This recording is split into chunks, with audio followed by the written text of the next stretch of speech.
Колку повредени имало во сообраќајната незгода што се случи вчера вечер на крстосницата кај владата во центарот на Скопје, во која учествуваше и владино возило Шкода, а во кое се возеле министрите за економија и за финанси Крешник Бектеши и Фатмир Бесими.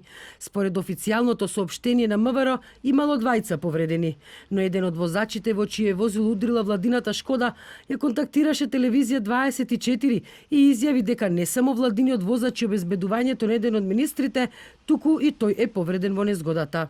Во шок сум. Цел ден правам медицински испитувања. Вчера не бев свесен што се случи. Чувствував бучава во главата и притисок, а вториот возач болки во вратот и во рамениците.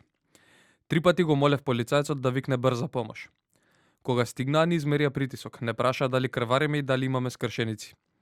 Ни понудија да одиме во брза помош. Но јас бев во тотален шок и не можев да проценам дали се неопходни детални болнички проверки. Се со цел подоцна да не дојде до посериозни последици. Па се прашувам, кој одлучува за тоа? Дали медицинските лица или граѓаните, кои не се медицински квалификувани?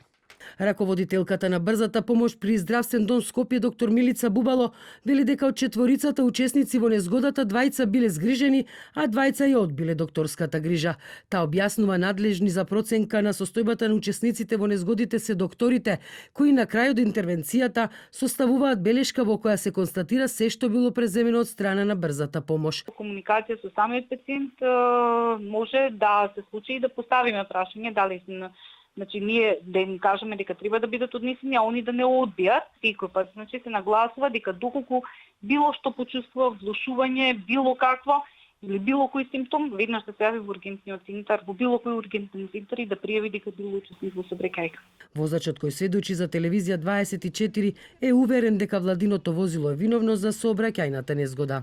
Кијата и Фијатот возевме од Илинденска кон булеварот Гоце Делчев. Владиниот автомобил доаѓаше од булеварот Свети Климент Охридски. Кога ние на зелено светло тргнавме, владината Шкода со голема брзина, очигледно на црвено удри во Кијата, која потоа удри во Фијатот. Веднаш потоа дојде и уште еден владин автомобил и сите некаде исчезнаа. До тогаш другите двајца возачи дававме изјави и ни беше направен алкотест.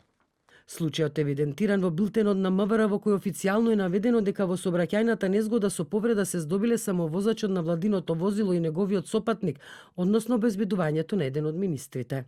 Извршен е увид од увидна екипа од СВР Скопје. За несреќата се известени дежурен јавен обвинител и одделот за внатрешна контрола, криминалистички истраги и професионални стандарди. И преземени се сите неопходни мерки за расчистување на случајот. Алкотестирање, обезбеден видеозапис од безбедносните камери, изјави од сведоци. А во владата си ја префрлаат топката едни на други на прашањето на телевизија 24 какви привилегии и предности имаат владините возила во сообраќајот. Од владината пресслужба не упатија во Министерството за економија и во Министерството за финансии. Од Министерството за економија пак не упатија во службата и општи заеднички работи на владата. Од Министерството за финансии пак до почетокот Новој дневник не добивме никаков одговор. Во време кога вчера се случи сообраќајната незгода, министрите Бектеши и Бесими заедно се возеле во исто возило, а оделе на состанок на Социјално-економскиот совет на кој се расправаше за покачувањето на минималната плата.